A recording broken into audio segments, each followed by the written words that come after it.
हाँ जी, अस्सलाम वालेकुम। मेरा नाम है doctor Waqas Javed. I am a consultant orthopaedic surgeon in Evercare hospital Lahore and Arrazi hospital MM Alam road. आज हम बात करेंगे नी आर्थराइटिस, उसकी मैनेजमेंट और जो हमारी सोसाइटी में इसके बारे में कॉमन मिसकंसेप्शंस हैं।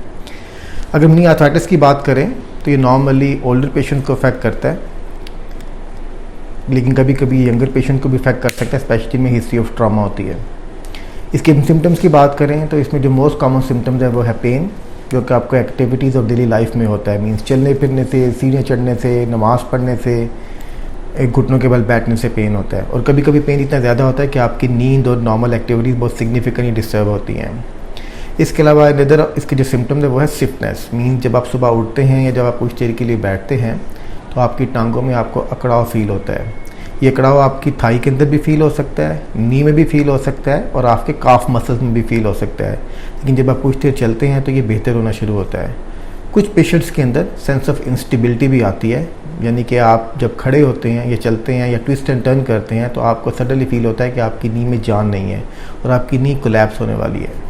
अगर आप में ये सिम्टम्स हैं then it means you are suffering from knee arthritis. Knee arthritis का डायग्नोसिस हम सिंपल नी एक्सरे के साथ कर सकते हैं और ऑब्वियसली हमें आपके साथ उसको क्लिनिकल एग्जामिनेशन भी करना पड़ेगा। अगर हम नी आर्थराइटिस के ट्रीटमेंट की बात करें तो इसमें इसका जो मेन ट्रीटमेंट है वो है नी रिप्लेसमेंट। हम आपको in the main time injections लगा सकते हैं, पेन किलर दे सकते हैं, लेकिन ये सब सिम्टोमेटिक रिलीफ है। ये आपकी पेन को तो बेहतर करेंगे लेकिन नी आर्थराइटिस को बेहतर नहीं करेंगे, क्योंकि नी आर्थराइटिस की जो मेन पैथोलॉजी है कि आपकी नी में जो लुब्रिकेंट है, जो ग्रीस है, जो अल्लाह ताला ने हमारी नी के अंदर रखी है ताकि इसकी मूवमेंट में फ्रिक्शन ना हो, वो लुब्रिकेंट ख़त्म हो जाता है और आपकी स्पेस ख़त्म हो जाती है आपके जॉइंट के अंदर। तो जब भी आप चलते हैं, खड़े होते हैं, आपकी हड्डियाँ आपस में रगड़ खाती हैं। तो यू कैन इमेजिन कि जैसे आपकी एज वापस नहीं जा सकती, ये लुब्रिकेंट भी वापस नहीं आता। तो इसलिए इसका ट्रीटमेंट अनफॉर्चुनेटली स्वाय सर्जरी के और कोई नहीं है।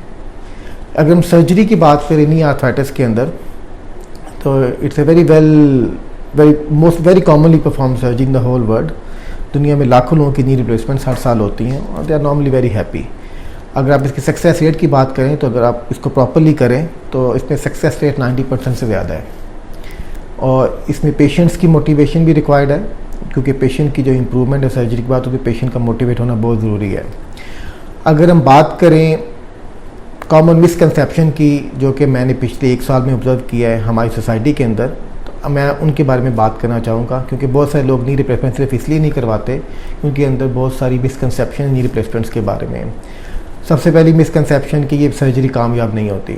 No, it's not a real thing.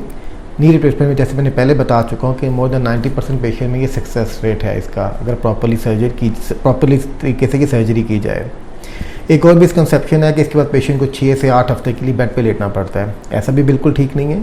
Knee replacement में हम पेशेंट को सर्जरी के नेक्स्ट डे खड़ा करके चलाना शुरू कर देते हैं with the help of a frame, और 1 या 2 दिन के बाद पेशेंट बाथरूम में खुद जाना शुरू कर देता है और 2 वीक्स के बाद हम उसके स्टिचेस रिमूव करते हैं। Around 70 to 80% patients after 6 weeks independently walk कर रहे होते हैं। अच्छा, इसके अलावा एक और मिसकंसेप्शन है कि नी सर्जरी करवाने के बाद आपकी दर्द में कोई फ़र्क नहीं पड़ता। नहीं, ये भी बिल्कुल ठीक नहीं है। सर्जरी का मकसद ही आपकी पेन को बेहतर करना है। अगर नी रिप्लेसमेंट सक्सेसफुल है, इसका मतलब है कि आपकी पेन बेहतर हो गई है। तो जो मैंने पहले बताया कि 90% से ज़्यादा patients are happy, it means कि उनकी पेन बेहतर हो जाती है। इसके अलावा एक और कुछ लोगों ने मुझे कंसर्न शो किया है कि जी आपकी नी को स्ट्रैप बांध देते हैं, धागे बांध देते हैं, पट्टियाँ बांध देते हैं ताकि आपकी नी मूव ना कर सके। अगेन, ये बिल्कुल रॉन्ग कंसेप्ट है। नी रिप्लेसमेंट के बाद हम पेशेंट को नेक्स्ट डे, जैसे मैंने पहले बताया, कि मूव करना शुरू करते हैं, उसकी टांग को बेंड करना भी शुरू करते हैं, क्योंकि ये नी रिप्लेसमेंट में 2 रिक्वायरमेंट हैं, वेट बेयरिंग एंड बेंडिंग। ये हम नेक्स्ट डे से स्टार्ट करना शुरू करते हैं ताकि पेशेंट्स के अंदर इसकी इम्प्रूवमेंट हो, उसके सिम्टम्स के अंदर, उसकी मोबिलिटी के अंदर। इसके अलावा कुछ लोग कहते हैं कि it's a very painful procedure और पेशेंट को 8-10 महीने तक सीवियर पेन होती है। अगेन, नी रिप्लेसमेंट के बाद बिल्कुल पेन होती है क्योंकि हम सर्जरी कर रहे हैं, लेकिन ये पेन पहले 2 से 3 दिन के लिए ज़्यादा होती है। उसके बाद पेशेंट्स बहुत हैप्पी होते हैं। ड्यूरिंग द फिजियोथेरापी या ड्यूरिंग द मूवमेंट्स उनमें कुछ पेन होती है, लेकिन आप इस पेन को कंपेयर करें सर्जरी से पहले तो ये ज़मीन आसमान का फ़र्क होता है। तो patients are normally very happy after few days and they start improving significantly, और उनकी लाइफ क्वालिटी बहुत सिग्निफिकेंटली इम्प्रूव करती है। इसके अलावा ये कंसेप्ट है कि जी आप इसके बाद अतहियात पे बैठ नहीं सकते, ये बिल्कुल ठीक बात है। नी रिप्लेसमेंट को हम अल्लाह ताला की नी के साथ कंपेयर नहीं कर सकते।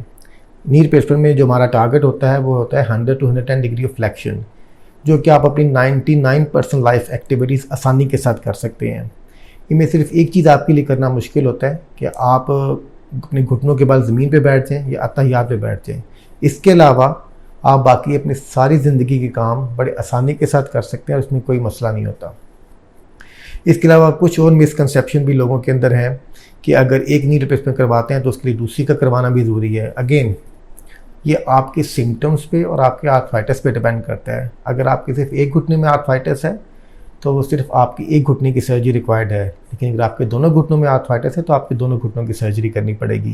ये ज़रूरी नहीं है कि आपने एक दफ़ा करवा लिया तो आपको दूसरी दफ़ा भी करवाना पड़ेगा। Thank you.